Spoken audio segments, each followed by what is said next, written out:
Hello and welcome to Leave Your Mark. I'm Scott Livingston, and today I have the privilege of speaking with Anthony Slater. Until recently, Anthony was serving as the Senior Vice President at EXOS, one of the world's leading-edge human performance organizations. The story of Anthony's rise from Queen's University graduate to EXOS strength and conditioning intern to employee number 10, then growing as the company grew to be a vice president, developing new lines of business, generating millions of dollars of annual net revenue, is most certainly worthy of exploration on Leave Your Mark. I've known Anthony for the better part of 20 years now and witnessed from afar his amazing transitions. What has always struck me about him is his character, integrity, and humility. He always wanted to do great work, but he was also very loyal and focused on doing right by those who had done right by him, and this is a more powerful reason to have him on the show today. His eclectic travels across the globe have taken him from Kingston, Ontario to Phoenix and LA, then on to Switzerland and now Nairobi, Kenya, where he lives now with his wife Lisa and 3 children as they explore new opportunities and new adventures. I'm pleased to have him on the show today. Welcome, Anthony. Thank you for having me on the show. I'm excited to spend some time with you. When you sent me the note, sort of pre-notes, I actually didn't realize you grew up in Calgary, so I thought you were a Kingston boy. So you're born and raised in Calgary, and at what age do you leave there? How old are you when you leave Calgary? Yeah, Western kid, for sure. Sort of growing up in Western Canada had a powerful influence. My mom went to Queen's, so I honestly just picked it and sort of redid some high school courses and sort of got in. And so I essentially left Calgary when I was 19, and have not really been back other than for a few weeks here and there since. So it's a huge part of my past, but actually not a place that I'm currently obviously visiting, more than sort of an airport and visits with in-laws, family, and some friends. Growing up there, though, what were the sports influences for you? Were you a hockey, ski guy? What was driving your daily routine, active wise? Yeah, for me it was hockey, and where I grew up in Calgary, you sort of were in one of 2 camps, and if you were in both, you did both of them sort of more for recreation. Mm-hmm. And so obviously some incredible skiers who've made a great living sort of doing those types of things that I still, I'm sort of close to or know of, which is an incredible lifestyle. But I was into competitive sports, and hockey was probably the sort of thing that I threw, everything into. I loved sports and competition in general, but I grew up playing hockey and played it sort of until my body fell apart, and just got exposed to the world of human performance, I guess I would say, sort of as an adolescent who realized he didn't have the talent to be, a professional hockey player, but had all the desire and sort of to learn in the world. So that was sort of my good enough to be included in a lot of really great things as a youth athlete, but it was never a clear cut sort of like this was going to be a job for you. Mm-hmm. When was the first time that you actually trained to play hockey? Like you were introduced to it? Yeah, from a training perspective, I'd have to say probably about 12 or 13. My parents were really amazing. They every year they asked me, "Do you want to play hockey?" Didn't matter if it was always my choice, and I'd sort of look at them like, "Of course I do," and I'd be begging them to do like more and more activities, to support sort of a sporting pursuit, usually hockey. So I remember asking to go train in Calgary, what at the time was called Lindsay Park, and they had like a sports specific or like a pretty advanced for the at that time, that vintage training, and was exposed to sports science. And I remember like training so hard I'd throw up, and like all these just sort of like really interesting experiences to sort of push your limits at a relatively young age, but I just really enjoyed it. So yeah, I'd say it was pretty young, and I realized right away it was something I needed to do, to be in the mix, so the work ethic sort of was there and sort of instilled along the way. I'm curious, so you met Lisa in high school, but then somehow bounced into each other later on and married her? That's I'll circuitously work my way around the story, but it sounds interesting. No, it's a great story. It's it's one of those stories that, it comes up and it doesn't really get old talking about. Lisa and I grew up probably about 2 blocks away from each other. We went to kindergarten together. We were 4 or 5 years old, and then went through junior high and high school together as well. And the way we describe it, we were a part of the same circle of friends, but sort of living on either end of the circle. She was, really into things that kept her out of probably like the usual social scenes as an adolescent, with horseback riding and other things that she was really disciplined and really passionate about, as was I for other things. We didn't see each other a lot, but we knew each other, and we grew up in the same neighborhood and reconnected in Los Angeles before there was just this instantaneous sort of ubiquitous connection there is today, that you can sort of stay in touch with people, and re-met in 2007, and sort of I'd already been living in Los Angeles for a long time, but you meet somebody from home and all the shared values and the sort of shared experiences that you probably didn't know how to value when you were there are sort of instantly there. So as you said, I left Calgary, but I sort of got Calgary back, and an incredible part of my upbringing by meeting Lisa again in 2007, and we've been together ever since. Well, I'm going to revisit the actual bounce a little bit later, but first I want to. So you decide to go to Queens. Are you going to Queens to go pursue this world of high performance? Are you going there because you're going to play hockey, or are you going there just because you got to go to university and you'll figure it out when you get there? The latter. I basically thought I was going to continue to play hockey after high school, and then didn't. So I ended up with this strange year just living at home with my mom and just really doing nothing. And I say that with like a healthy respect for doing nothing. I think it leaves you with a lot of time to think, and my mom was super supportive of just being like, no, do it, and I sort of had this idea I'd continue to play hockey for a while, and I knew school would be in my future. But I also came to this conclusion of like, probably 6 months into a year of doing nothing, I was like, I need to get, like, I'm wired to kind of like go. And so I took a few high school exams again, and just applied to the best school I thought I could get into. And I ended up getting into Queens and just in a general program, and thought, oh, this will be great. I'll just like take courses. And then I got there and I was like, this is miserable. Like, I don't like any of these things, any of these courses. And so I had gotten into a general pursuit of schooling in a really good school, and then found myself in there going like, how do I get into the phys ed program? And in my first year, found a way to cobble together the grades to transfer into a program that is really small there.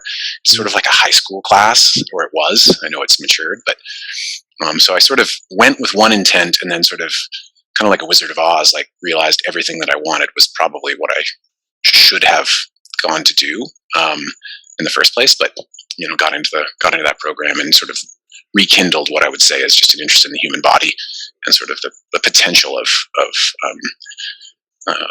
human performance in all kinds of ways. Were you at Queens at the same time as Adam Douglas was at Queens? Were you guys? Yeah. Yeah. Okay. Yeah. No. And it was funny. I think you had mentioned Adam, and there's a number of names that sort of like come and go. And yes, I was. We weren't. We were. I mean, we were. I think we had some good exchanges. I think I had taken a few leaps and bounds by connecting with you, and then obviously pursuing some things south of the border. And I remember having like a really good exchange with him, and just his interest in the field. I haven't spoken to him since, and I know he's been on your show. I'm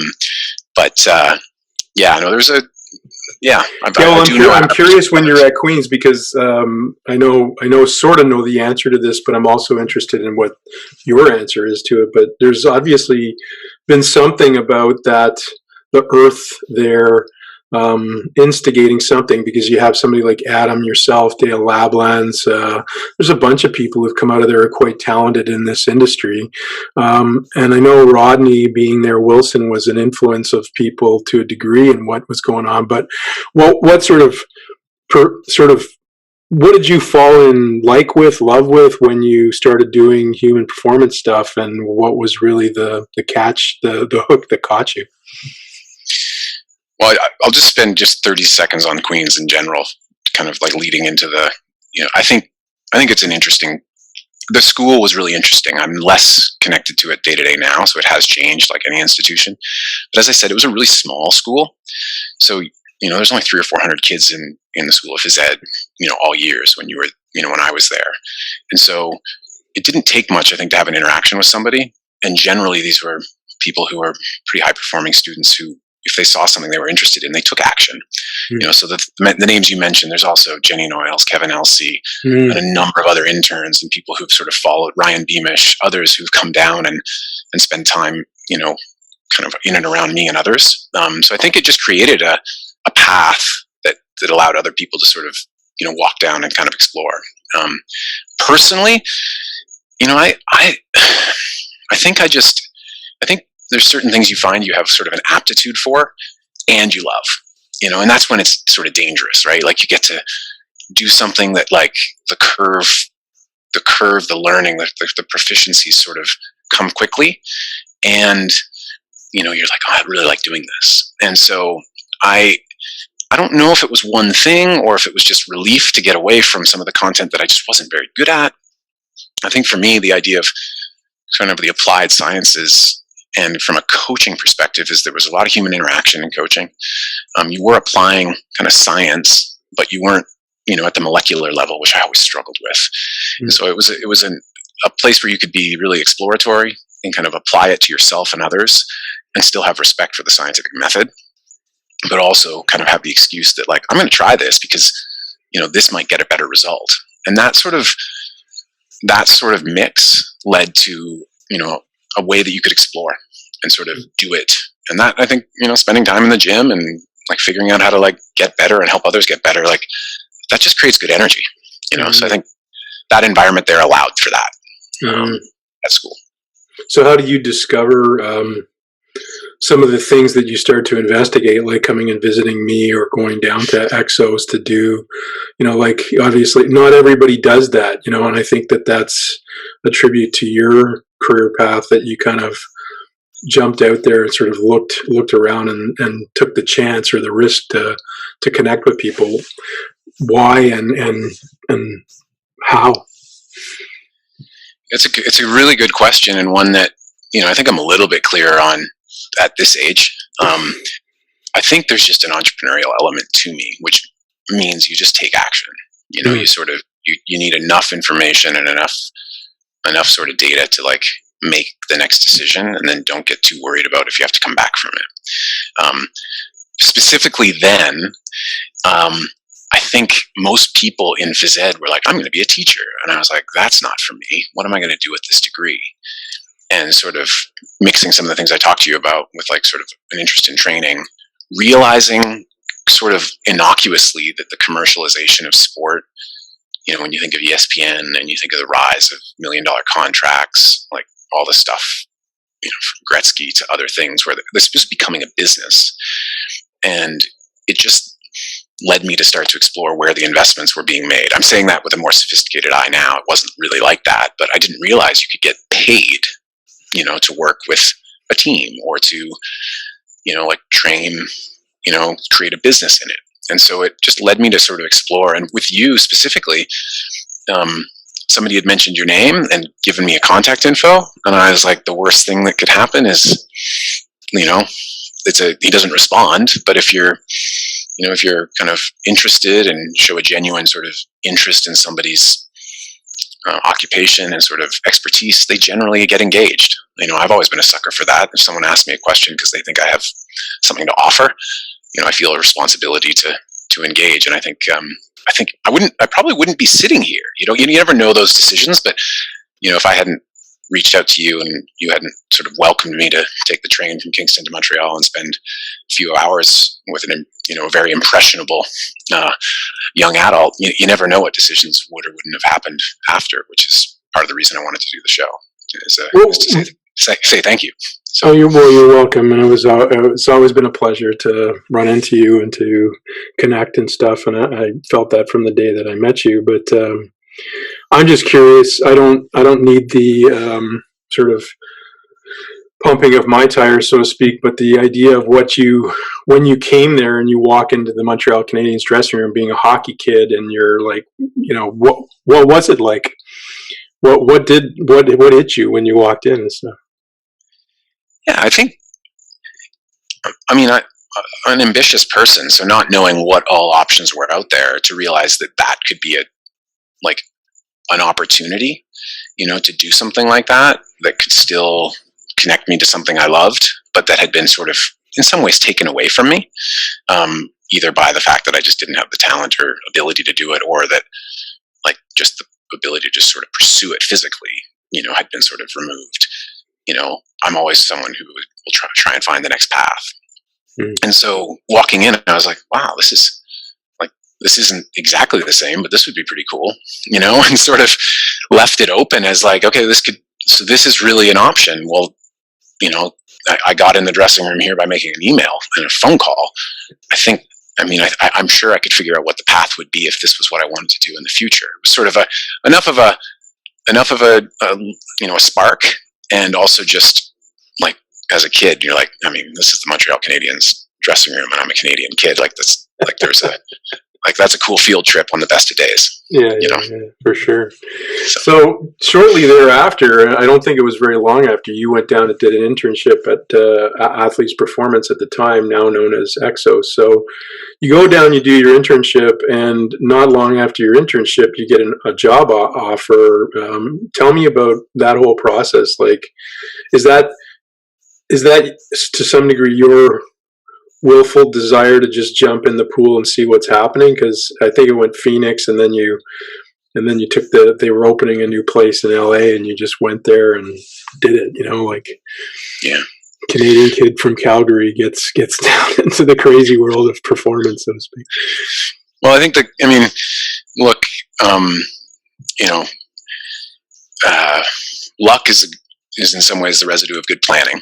That's something my wife always says. So like, you kind of have a plan, and therefore, like, if you have a bit of a plan, you'll get a bit lucky. So I took some steps, for sure. I just sort of said, I'm going to try this, and what's the worst that can happen? And that, when you sort of take that attitude, you'll be surprised at what kind of risk you're willing to take. But it's a psychological game to sort of like reduce the sort of the tolerance, or like improve your tolerance for sort of taking the risk.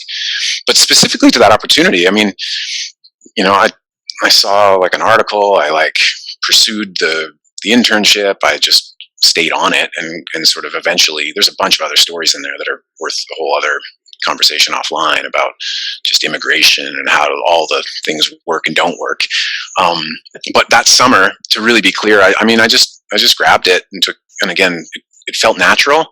And then, of all the things that could have happened, Scotty, this, like, the Phoenix Coyotes at the time do a summer camp there, and Mark and the team at Athletes Performance, like a scrappy startup service company, like, we're going to figure out how to make these things work. And all of a sudden, I knew 2 or 3 of the guys.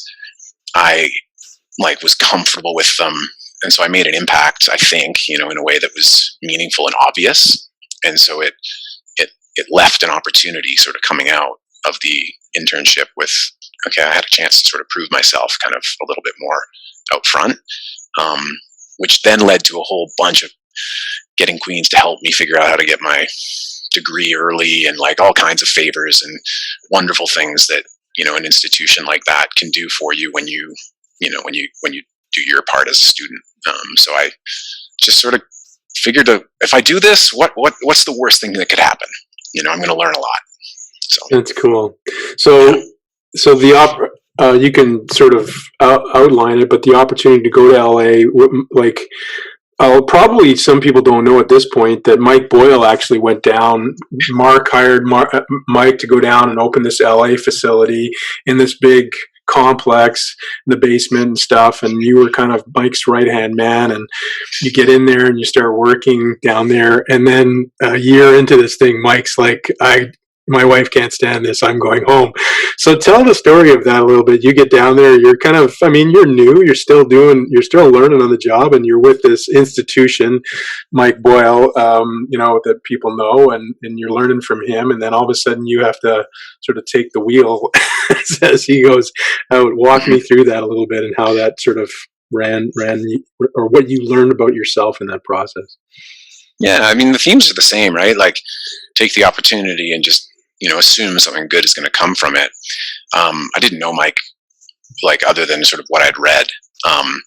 And so, you start thinking about your influences from a pure coaching perspective, let alone sort of like the business and entrepreneurship of what was this sort of industry of performance that was sort of continuing to gain steam. So yeah, like your first year sort of with Mark and a group of really wonderful coaches, the opportunity in LA was like, I can be right at the top of the heap. Like whatever business comes in that door, I'm going to be, I'm going to get to service it. And I'm going to get to learn from Mike Boyle, which probably would be great. And Mike, obviously most people know Mike, and Mike's Mike.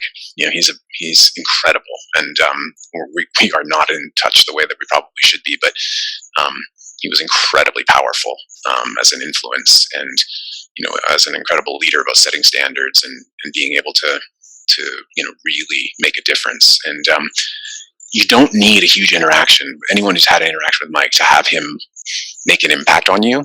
It can be a conversation, or a training session.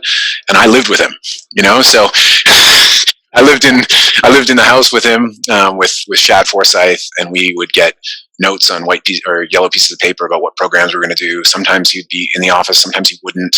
He was incredible at providing you with autonomy, and then really thoughtful about providing feedback when you didn't do what he asked you to do. And as a leader, that's all you want to know.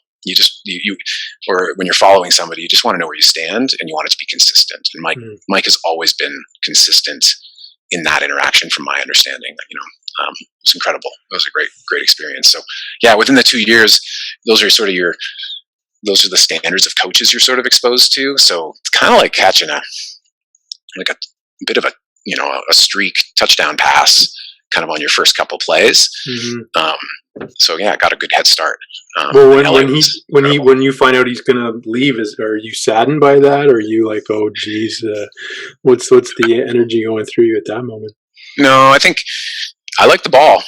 I like the ball in my hand. So there was no, at that time you could kind of see it coming, within a few months, and he was always honest. Like, I think a lot of the authenticity, that was incorporated into some of the way that I've led teams came from Mike, for sure. And he let you know kind of what was going on, as much as he could.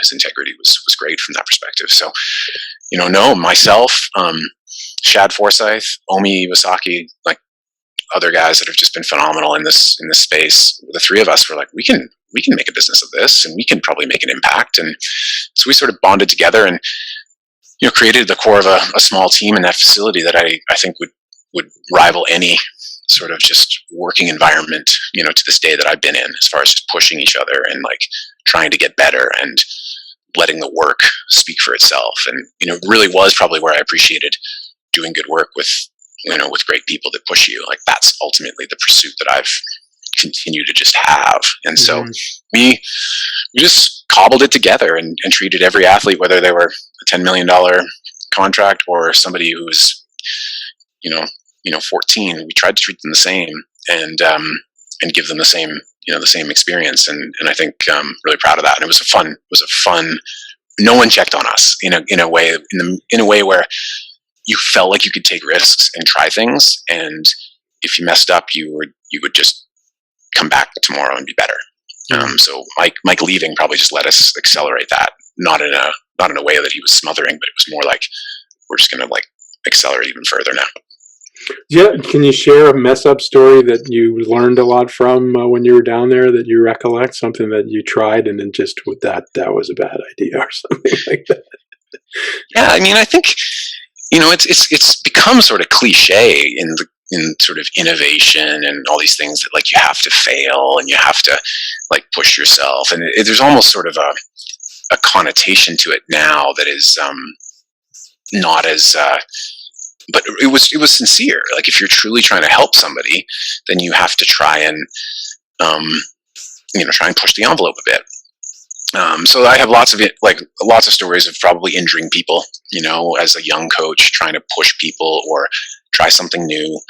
I remember very vividly being absolutely torn up by Mike for doing something and watching a drafted or going to be drafted NFL players like hamstring get like blown out before a combine. And there's there's lessons in coaching, there's lessons in communication, as you're trying to like navigate like being a tenant inside of a larger institution and how you sort of get things done.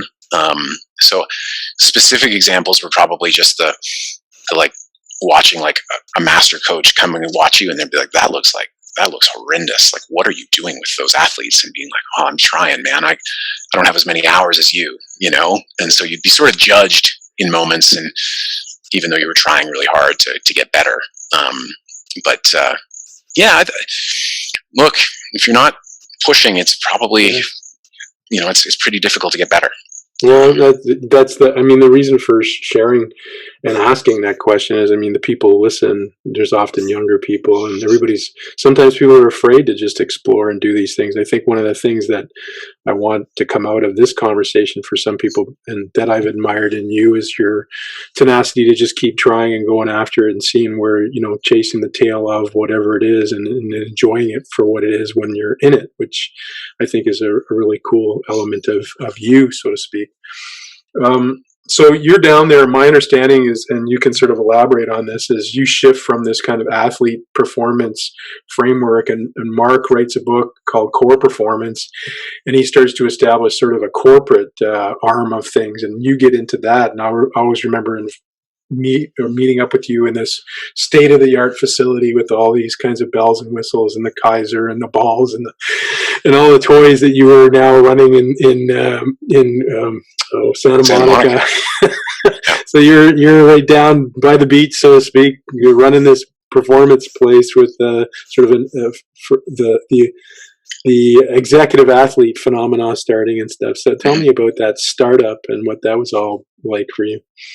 Yeah, well, one more layer of like kind of the alignment with Mark and I initially was just, I looked at what he was doing and I was like, shit, pardon my language. This guy's 10 years older and has like sort of like created a space and like has created this concept, and as I said, entrepreneurship was sort of my, like probably like without knowing it, what I was really drawn to, the fact that I could line up sort of a startup with like coaching and sports science felt sort of like too good to be true.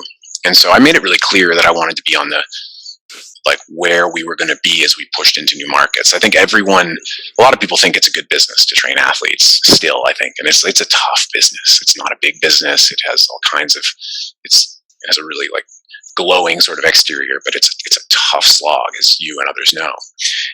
So the idea of commercializing it in a really meaningful way was really attractive. So I always had my hand up in the air, which I think is the theme here of like, if you want to accomplish something, you got to go do it. And usually you got to do something before someone asks you to do it. So you got to kind of lean into the opportunity before it's, made sort of before it's known. So I had always said I wanted to do this if we're going to go and do this. And it became, there was capital raised to go do something really different. As you said, it was probably the boutique gym that 2 or 3 years ago would have been like amazing, but it was about 10 years ahead of the market, or several years ahead of the market. And then obviously we launched it in an economic crash. So it became just this really interesting proof of concept.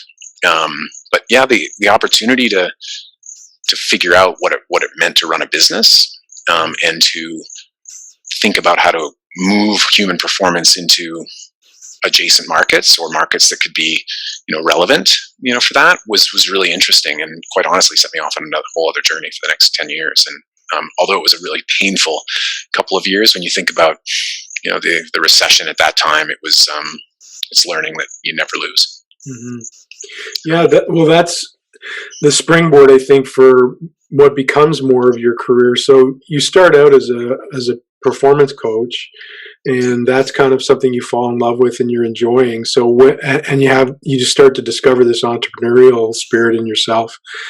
So is it just very organic that you start to become more involved in the business of the business versus the coaching in the business? And, how does that all sort of play out?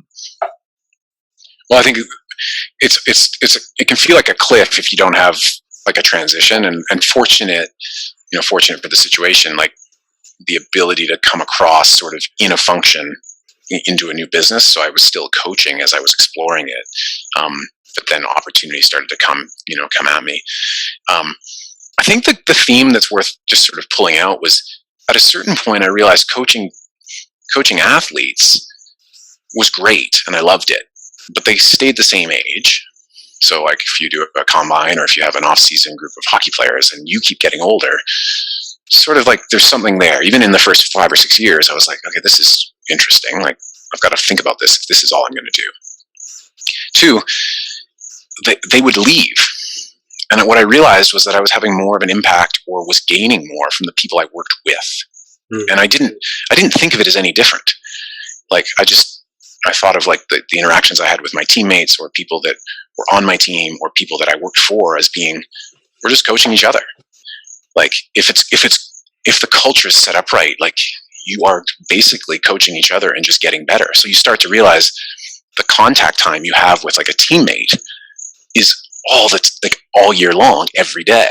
And so what gets called management, leadership, business, for me was just like more contact time and more ability to change the program and get results. And so when people, I often got that question of like, well, you left coaching. And I was like, no. I got more of it. It just comes in a different, it's just dressed a different way, So my interaction with people and the ability to apply a stimulus and get a response and get an outcome, actually, like, I think I followed my desire for coaching even faster, further, deeper. I just decided not to do it in an athletic population, and I decided to focus on the people around me, the teams I got to be a part of over the past 10 years, I guess. So does that help answer that? That's perfect. It's a beautiful portrayal of what you took away, and I'm kind of curious, as you had the opportunity to work with Mike, and then who's a phenomenal businessman himself, but now you're working with Mark, who obviously is a juggernaut in the industry. And I was actually quite surprised when I interviewed Mark, that I didn't realize when he started Athletes Performance that he was like 30 or 29 years old. Like, wow, that was ballsy. So, you're working with this guy. What did you learn from him that really shaped you for the next X number of years? Like, what did you take away mostly from him? Yeah, obviously it's hard to say like one, it's a long-term relationship. I don't think there's like many. I think I'm really fortunate to have had a career that spanned what is about 18 years in one organization. Granted, an organization that goes through the growth doesn't always feel like the same organization, so it can feel fresh and new and different. But I think in many ways it's probably the entrepreneurial spirit. I mean, I think that's probably the bond I would say is probably the most, for me, was just saying, like, he told I think if I'm remembering, he told his first business plan and his story, and like the commitment to sort of accomplish it and get it done.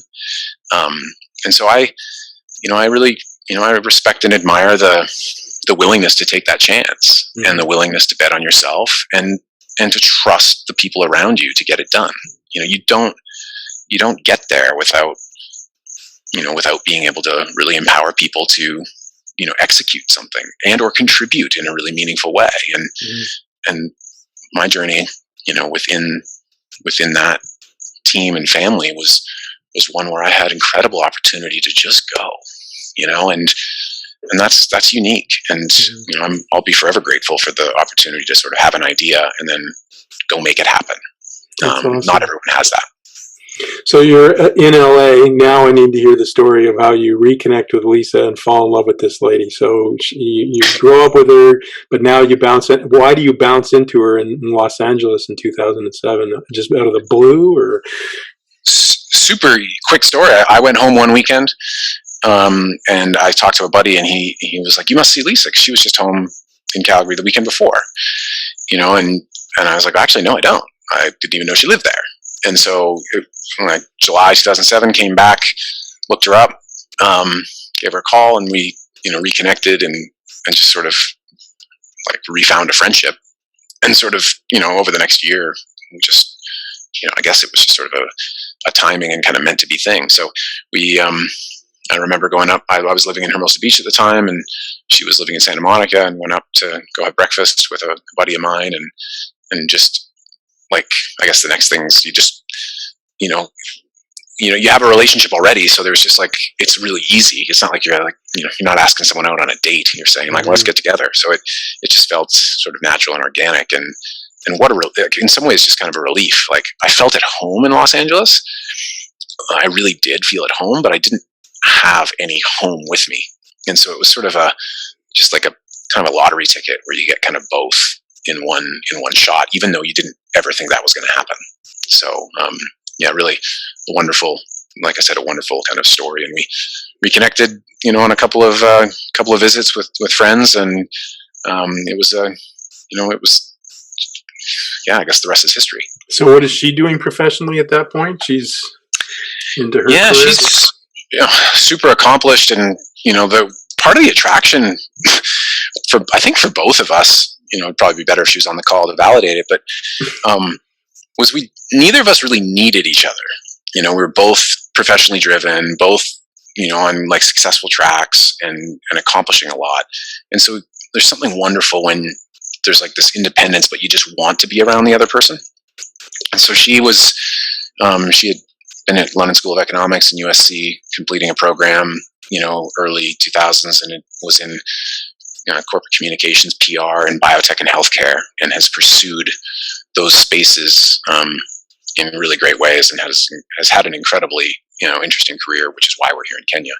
And so yeah, we both had sort of things going on, but we made time for each other, and I think we just found it was better to have each other around, but we didn't need each other around, which is like a wonderful sort of way to have it, if you can dial it up that way.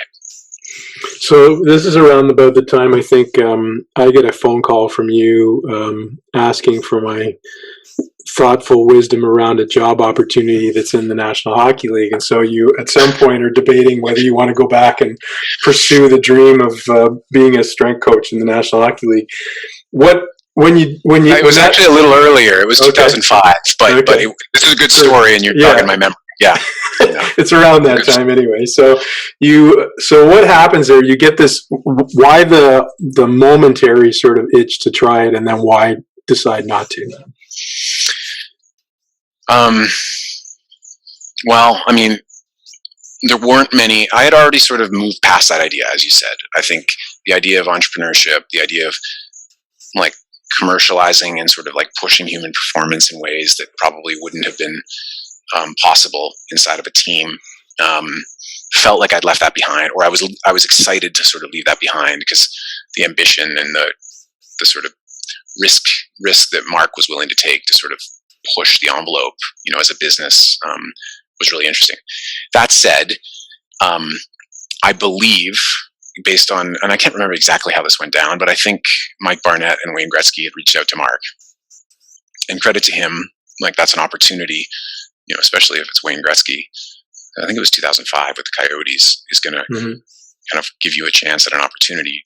That's like a weird thing as a Canadian kid. Like, your heart is saying like probably no, and you're like, but to not explore it felt sort of like would be like, just as a Canadian kid, what the heck would you not? What were you thinking? So I think it was the final sort of door to close. Like, if you're going to turn down a job in hockey, and you're going to essentially turn down at that time, like Mike Barnett and Wayne Gretzky, like, I think you're probably closing the door.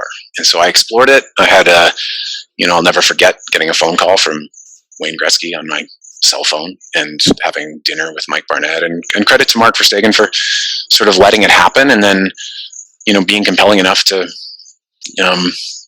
keep me in the fold, so to speak, and keep me on the journey I'm on. I don't regret the path at all, but it was one of those things that if it's an itch you scratch, you probably want to make sure you scratch it and at least explore it. But I don't think about it much, so it's funny that you bring it up. So. I'm going to go back real quick to, I know you mentioned in the notes that you sent to me that you are adopted at birth, and so am I. So we share a mutual understanding of life to a degree. Do you think there's anything, because I have my own opinions on it, there's any element of that has shaped who you are as a person, based on sort of that element of your life? It's impossible not to have that be a part of, I think, there's, given the situation I had and the outcome I had, and obviously I'm going to frame this as incredibly fortunate because I was, you know, I think it just gives you a perspective, and, in so many ways, but just trying to empathize with what your parents must have gone through and what my parents who adopted me had been feeling.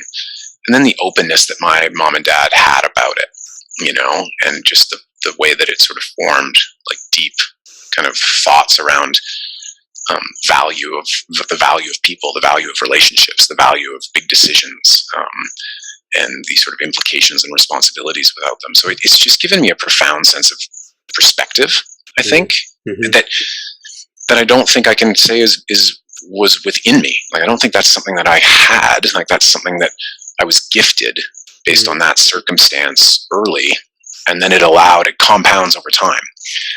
I think a lot of people get perspective from events later on in life, and then they have this sort of look back of like all this newfound sort of wisdom, and then they apply it going forward. But from the age of, the first thing I ever remember was my mom saying, like, you're the chosen one.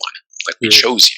And like the level of value of that I felt, self-worth, sort of confidence from all that kind of, and then to have met my biological family and this incredible, my parents and my mom Sue, who made the choice, to give me all these opportunities. And it is very clear the opportunities I got, like where I grew up, the means I had, the opportunities I didn't earn any of them. I did not earn a single one of those opportunities. I made the most of them, and I felt responsible for it, but for making the most of them based on the privilege that I was afforded. So I think it's probably deeper now than it has been ever, just because of when you realize like where you're sitting, and a lot of it is because of where you were born and like who's around you, and that. That's an awesome perspective. Pretty hard not to acknowledge it. Yeah, no, I love it.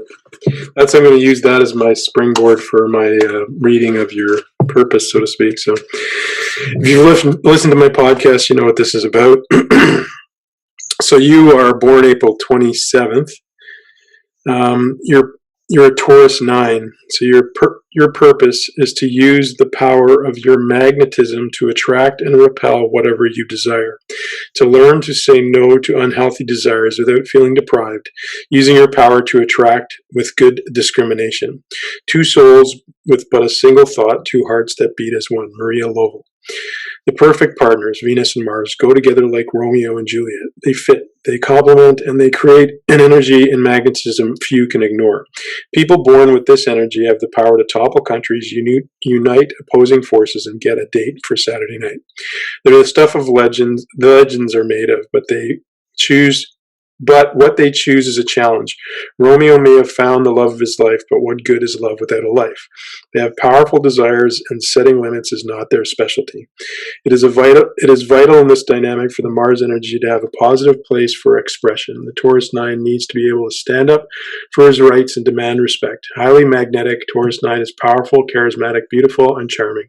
These people must own their power and their sexuality. It's a gift from the gods, and they don't like their gifts ignored. The Taurus 9 needs to assert himself or herself in any situation.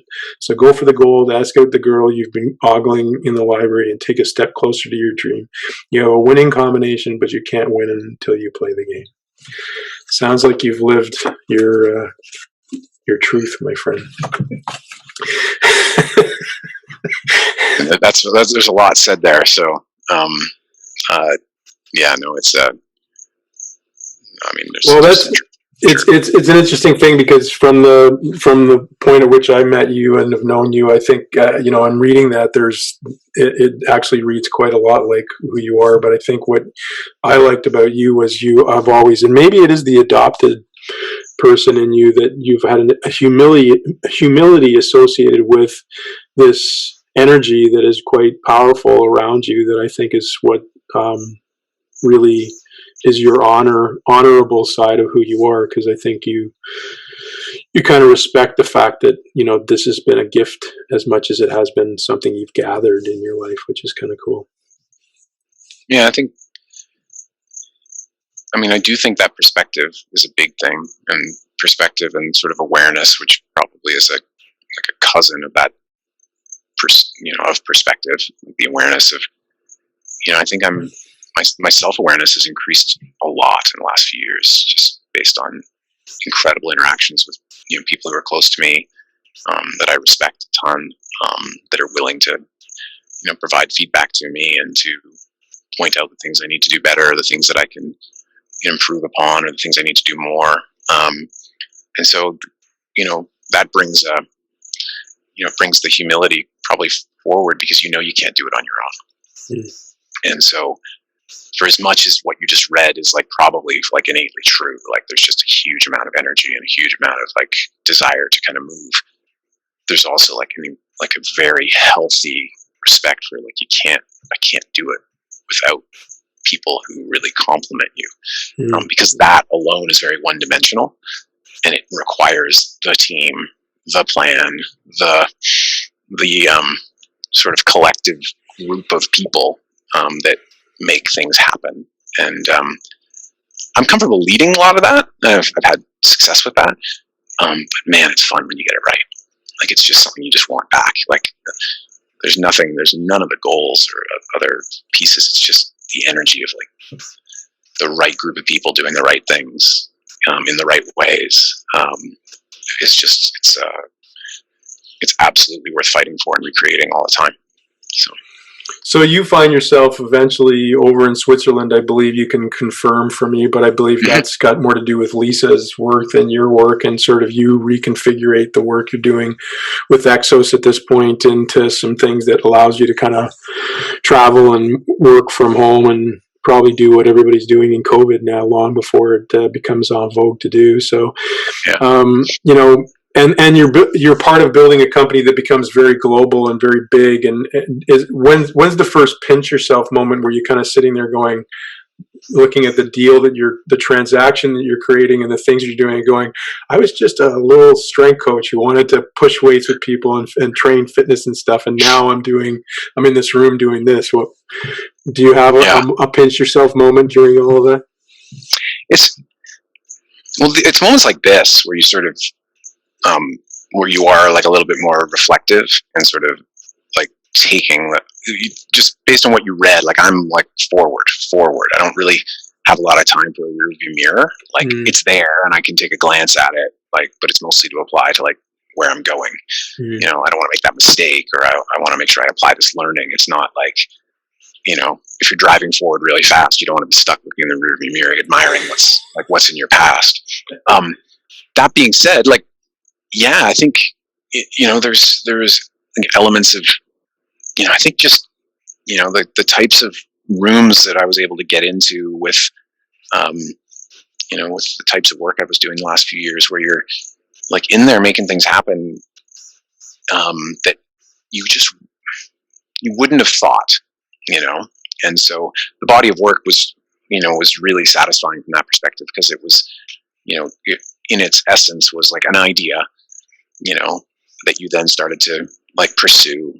And when you start to see it accumulate, sort of from the start to the finish. And the last body of work really was that, it was sort of enter a market, kind of leading, part of that, and then sort of build the plan, build the strategy, build the team, do it really with everybody. And then quite honestly, to be able to step away from it and have it do really well.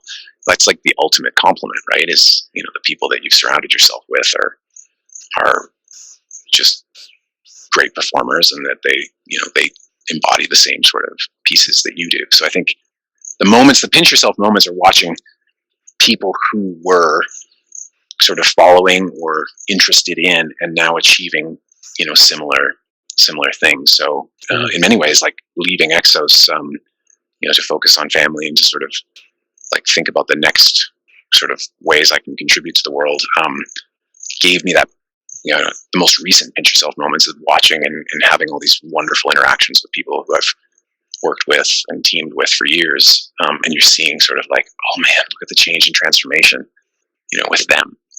Nice. That's really what it comes down to, the relationships and the people that you work with, you team with, you coach and you learn from.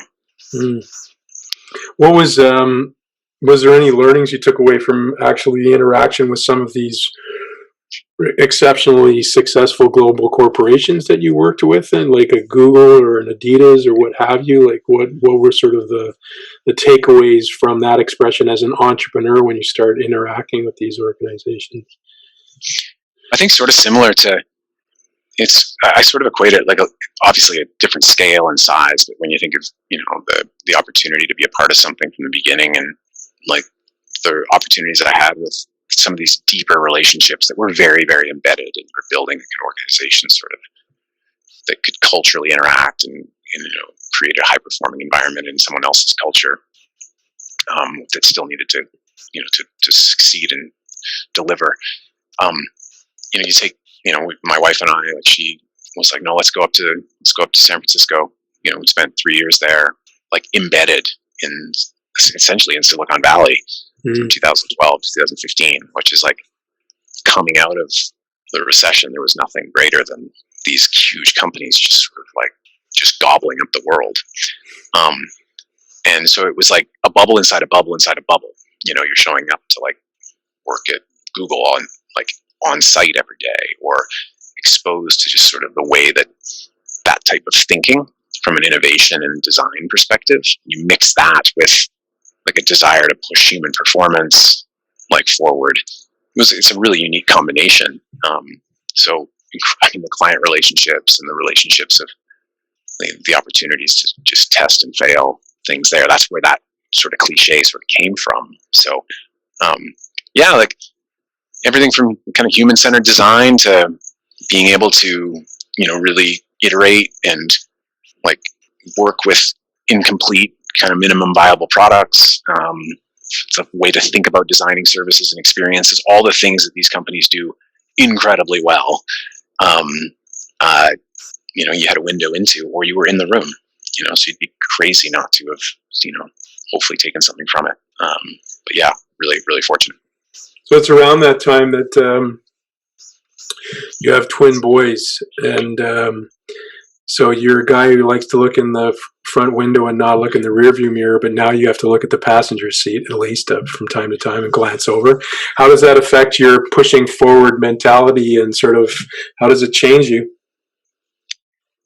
Well, I think the word perspective jumps to mind again. I think, you can feel like you've got, a really full life, and then you have children, and all of a sudden you just, your heart is that much bigger, and the problems get that much smaller, and so there's just sort of relativity to everything else.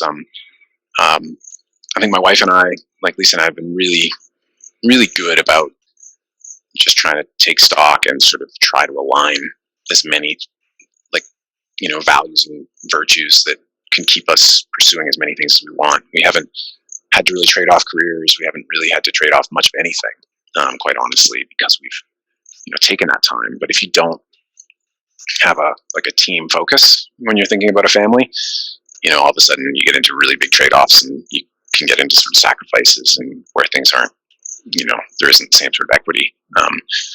But the kids, we just strap them to the roof, like the front of the car, and just keep them in front of us as best we can.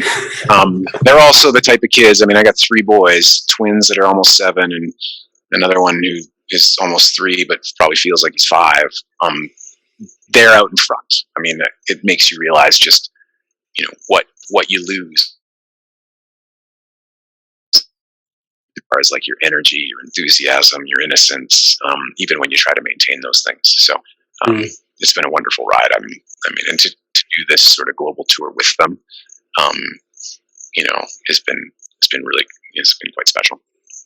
So now you find yourself in Nairobi, Kenya. Very cool. And life is sort of, there's a new horizon of life, and you've left Exos now, and you and Lisa and the kids are contemplating new things. And last time we chatted, you were starting to do this idea of having a safari facility and stuff. So tell me about life now. Like, how do you, like, what's it like to go and move to like, that's really cool to be in a place like that. So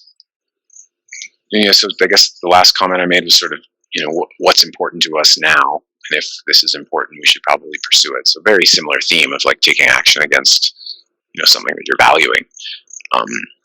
Lisa, has pursued, her career in the last 5 years. We've really tried to like make sure we could take steps with what she's doing, and that allowed us to come to Kenya, and we love it here. I mean, it's an experience with humanity that if you've never been to the continent of Africa or East Africa or Kenya, like, it's an incredible experience, and I don't think you can really describe it. You have to experience it.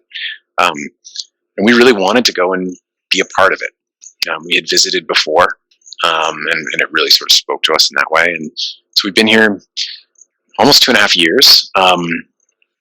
Nairobi's a world-class city. Obviously, a pandemic year is a little bit different to sort of like, experience it. But we've really, it feels like home. It feels like home very instantly. California took a while.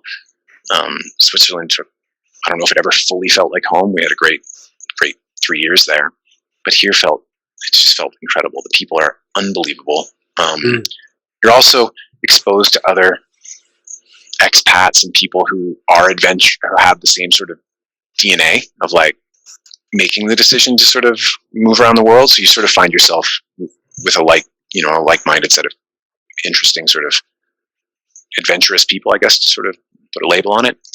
But we're really enjoying the culture, the experiences with just a different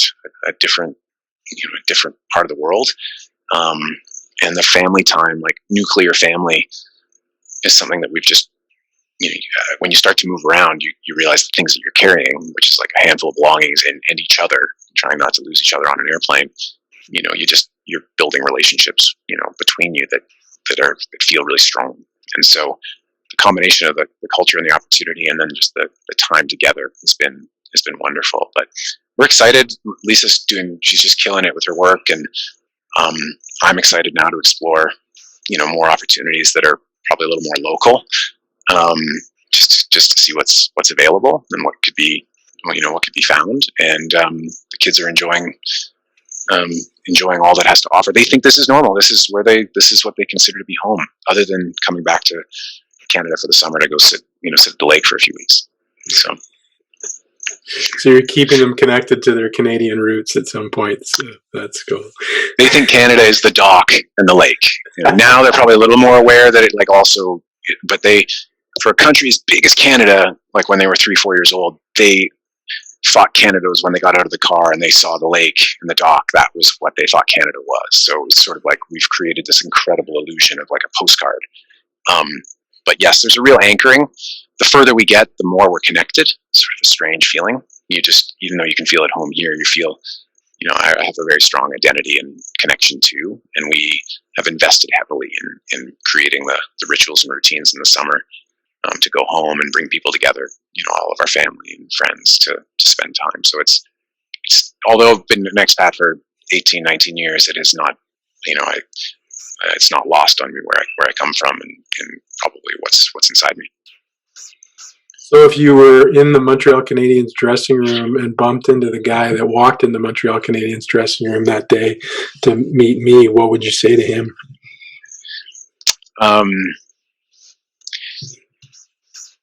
You can probably do more than you think. I think I think human performance, human potential, like making your dreams come true, as big or as meaningful or as sort of ambitious as certain things I've had in front of me, the reality is I probably could have done more.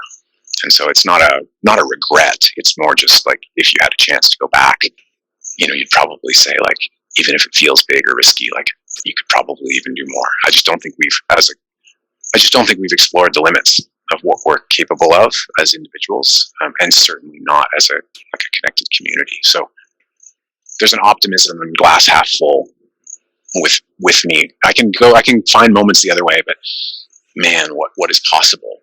And that's way beyond sport performance and conditioning. That's just sort of like the human spirit and what we can do, and creativity and sort of community. I think there's just so much more we could do. So if I had a chance, I'd probably just say, like, as big as your ideas are, or as big as the goal might be, like there's more you can do.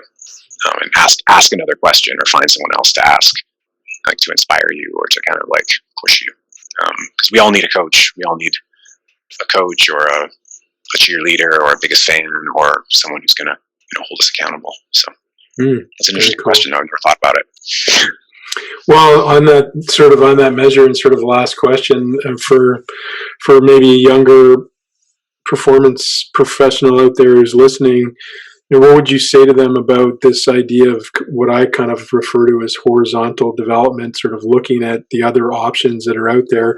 Like, I know in order to get good, you need to specialize to a degree, but what's your recommendation to that person to say, don't just stick your head with the blinders on, focused on sets, reps, and exercise progressions and stuff, and what, to explore the possibilities, so to speak? What's your wisdom? Well, I'm definitely, I obviously have a penchant for the generalist element to it. I think there's a lot of big time trends out there from the future skills that are going to be required to be successful that sort of necessitate like an openness to being able to like really have some general like aptitudes. So I think there's a real need to be open to that. I don't think you necessarily have to do it all yourself. Like, you can surround yourself with those types of people if you have the right team. If you are, kind of, I think the analogy that, sort of fox and hedgehog, like if you're someone who wants to go really deep in something and be a real expert, then you just need to really surround yourself with other people who can probably like, help complement you. But I also think that you can explore things without committing to it. And I think that's in many ways the psychological kind of trick is like, I've tricked myself or psychologically kind of like found my way into like a work stream or an opportunity by sort of making it feel small. And I know people around me would say that like that is what I do to convince them. So I don't know, we're just gonna like look at this or explore this, and they know that it probably will lead to more. But if you make things feel smaller, or you just sort of explore the general kind of other options, I think you might be surprised that there's more out there. And I think performance is a wonderful. It's very general. Like, I've taken it and expanded it into like the concepts and applied them into different populations, different environments. But I don't feel like I ever left. Like, I didn't leave it all behind. I just took pieces and applied it elsewhere. And right. There's more ways to sort of skin the cat and probably get the same fulfillment if needed. Cool. So, beautiful. Yeah. That's a beautiful way of wrapping this puppy up. Thank you for your hour, and it's obviously getting darker over there. I don't know what time of day it is for you, but Nairobi's sun is setting and mine is rising. So this is my first podcast with somebody so far away. I've had a few with Australia, but Nairobi is, I think, a pretty good distance as well. So. Yeah, I think we're probably fairly similar, but it's wonderful to be connected. As you said, the pandemic has made all this sort of like feel really natural, and but it's a privilege to be able to just sort of like open a window and have like a conversation that feels like we're sort of sitting in the same room. So Thank you very much for including me. Thank you for bringing this community together, and for creating the opportunity for others to sort of get a window. I've enjoyed listening to some of the podcasts and sort of getting reacquainted with things, and I think you're doing a great job of sort of convening people in a modern way. And thank you on a personal level for your contribution to where I am today, because it doesn't go without gratitude. No, it's been a pleasure. It's always great, wonderful to run into you, sir. I know Yeah. it's not an often thing, but when it is a thing, it's always very nice. And I look forward to coming to your game preserve and Yeah. sitting with a glass of beer, wine, or whatever it is, Yeah. and looking over the sunset somewhere. So. Well, if anybody on this show that knows me at all is ever in Kenya or Nairobi, for sure, look me up. It's a great place to be, and it's even better when you know somebody who knows their way around a bit more. So, thanks for including me, and I look forward to catching up offline. Yeah, buddy. Thanks for coming. Take care. All right. Thanks.